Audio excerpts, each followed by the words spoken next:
Could you introduce yourself and tell us your affiliation with Brookgreen Gardens? My name is Ron Daise, and I'm Vice President for Creative Education here at Brookgreen Gardens.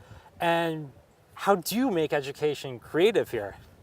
Well, education can be made creative in a variety of ways by stressing things through music, if necessary, by different interactive activities, and incorporating the arts in whatever ways. We have a children's discovery room here at Brookgreen Gardens, and there are different stations for people to get involved with different aspects of Brookgreen history throughout the years. You're recording this weekend? Yes, I will be recording. These are songs from my book, Gullah Branches, West African Roots. And during my trips to Ghana and Sierra Leone, I saw firsthand connections with Gullah Geechee culture and heritage. And I expressed my experiences through new lyrics to old spirituals from my childhood. These are programs or songs that I use in programs here at Brookgreen Gardens about Gullah Geechee culture and heritage. And members of the audience have always asked, well, do you have any recordings? And there is a project in the works. So people will be able to get these? Yes. Now, how does that directly relate with Brookgreen Gardens, the heritage and the history? Brookgreen Gardens and the other three plantations on which Brookgreen Gardens is established were former rice plantations. Because they were former rice plantations, the inhabitants, or those who were brought to work, were enslaved West Africans coming primarily from the rice coast countries of Africa. And there's rice heritage here within the gardens and within Georgetown and surrounding counties. And that's incredible that you reach that far back and show the music and the culture. Mm-hmm. I do, and most of the music from West Africa, and as sung by their descendants, the Gullah Geechee people, are call and response songs, where a leader calls out the words and everyone else responds or answers back to the call that is given. And this type of music was very resourceful in working in the fields and on the waterways, because the singers became a vocal community. Everyone performed the same action at the same time, whether rowing boats or if they were using axes to fell trees, as in the ball cypress swamps, to clear them to be rice fields, or if they were hoeing in the fields, a number of other activities. Everyone could work together at the same time, and the job was accomplished much easily. And you show that here with your teachings and the programs that you have. Yes, here at Brookgreen I have a weekly Gullah Geechee program series, and I change the program seasonally. The program that I'm currently doing is one that I've done before. It's called Priscilla's Posse. Priscilla's Posse unfolded in 2005. Priscilla was a Sierra Leonean 10 years old who was captured in 1756, brought to a rice plantation in Charleston, and almost 250 years later, through a rare paper trail, it was discovered that Priscilla's still had descendants living near that rice plantation in Charleston. Her 31-year-old great-great-great-great-great-granddaughter, her seventh generation descendant, was given an all-expense trip to Sierra Leone.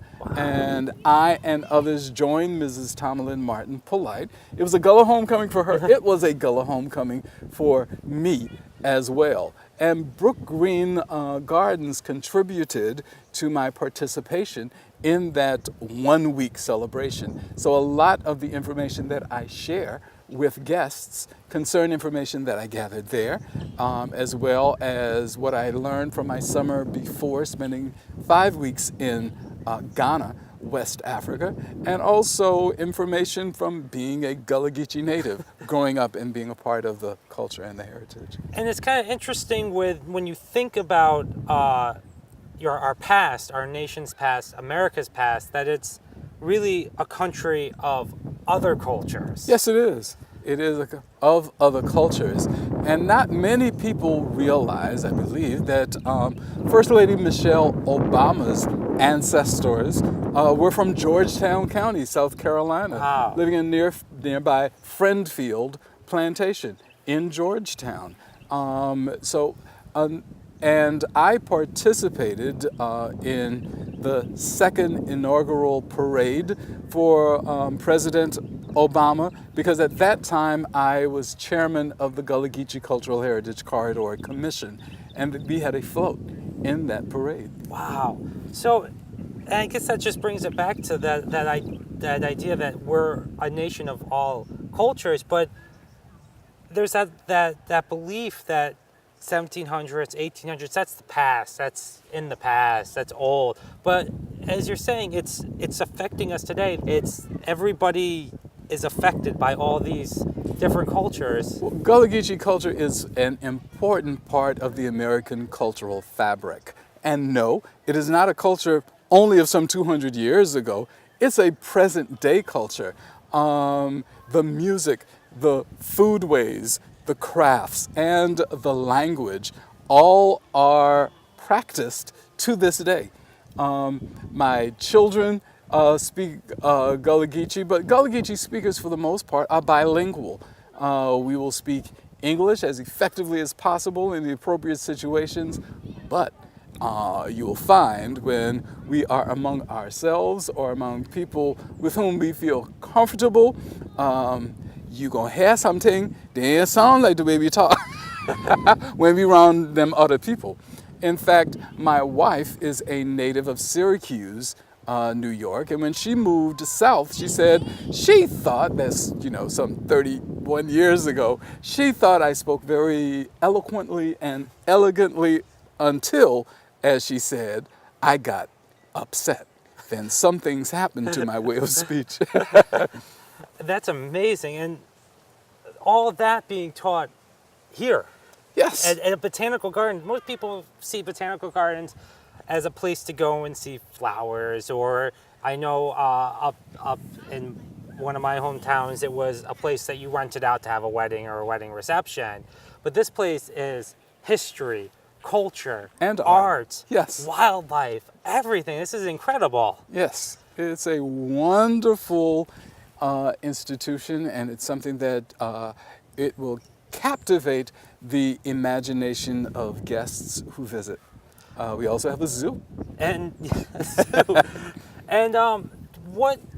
what's your future with Brookgreen Gardens? Are you planning anything special in the near future that people should come down and see? Well, other than just normally coming down and seeing this, because this place is very special. Beginning this year, the Creative Education Department, which I'm the vice president, began what was called the Reign of Rice lecture series, and we have had speakers lecturing about all of the aspects of rice heritage, beginning in West Africa and continuing today, foodways, for instance, and also the archaeological aspects, the digging of the rice, of clearing of the rice fields, and the dikes that were placed around. All that was done by enslaved West Africans. There is the lecture series will continue one per month throughout May of this year. On the 26th of April, there is a presentation, and on the 24th of May. I'm so glad that I remembered those dates. Excellent. And is there something special here to you, like that if somebody comes here, you say, you should see this? I mean, as I said, this place is special in and of itself, but is there something that you would say, if you come here, don't miss this? If you visit Brookgreen Garden, as much as possible, try to walk along the Low Country Trail. There are 4 sculptures. One is of the plantation owner, the other is the overseer, the enslaved African male and the enslaved African female. These are characters who shaped what's known today as Gullah Geechee culture and heritage. Along the Low Country Trail, there is an audio tour which I scripted and narrate, talking about a day in the life of those 4 characters some 200 years ago, and giving points of view from each of the characters about the meaning of life and death. It's amazing. And do people who come here just seeing it as a botanical gardens, are they surprised at the amount of information and the variety of information that is given here? Yes, they are. They are amazed not only at the beauty, but the aspect or the abundance of history that is interpreted here.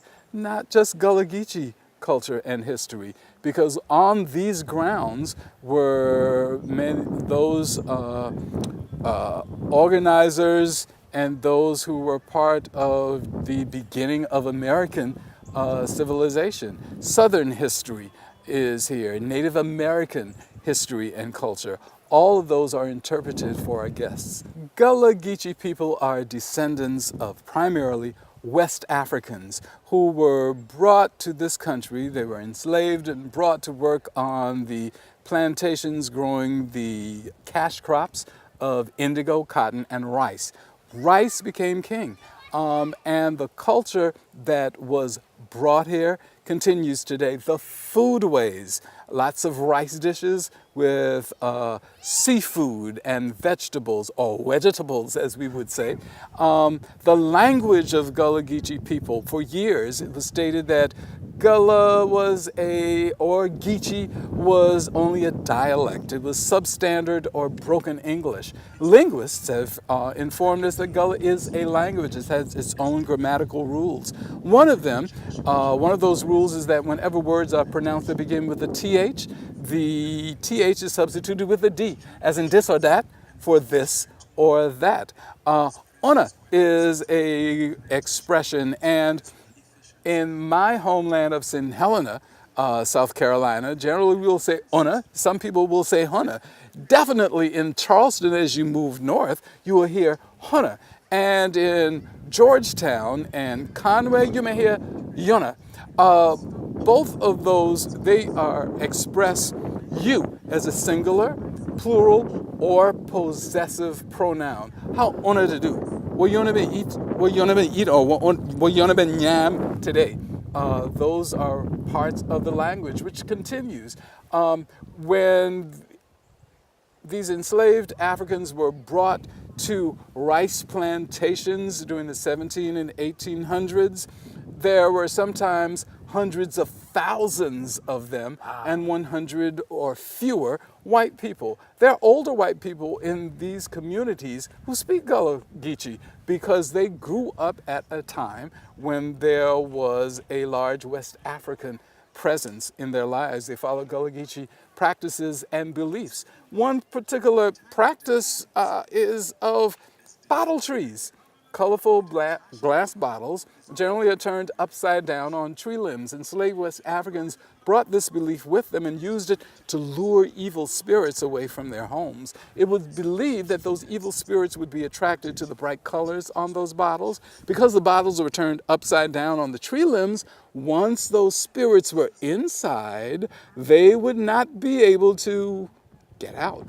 And at night times when the winds rustled against the open tops of those bottles, supposedly you could hear howling and shrieking on the limbs of those trees. That's incredible, because I've seen those growing up just all over the place, you know, in different like craft stores, not necessarily craft stores like a Michael's, but you've seen them in like stores where they sell crafts that people make, but they don't come with stories. They just are decoration. Right.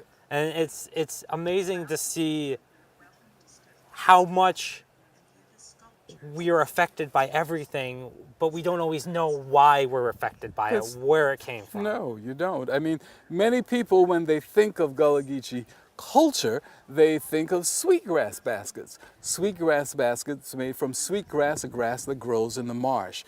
The marsh grass is sewn together with pine needles as well as strips of palmetto leaves.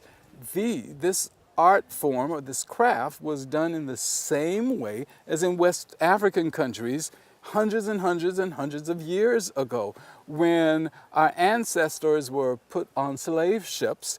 They didn't have time to gather anything, so all the different crafts and beliefs and practices are part of our collective cultural memory, things stored away on our DNA of our minds. And knowing how to use the coil method, as is still done today in West African countries, traditionally these sweetgrass baskets were used for practical purposes, dealing with rice culture, storing rice, or for as serving trays. And there is a large circular basket that was called a fanner basket, used for winnowing. Once the rice was pounded with mortars and pestles, they would be placed on a fanner basket and shaken in the wind. The chaff would fly away by the wind, and the grains of rice would fall down to the fanner basket. Wow. Well, thank you very much for talking with us today, and everybody really needs to come here and see this place. Yes, they do.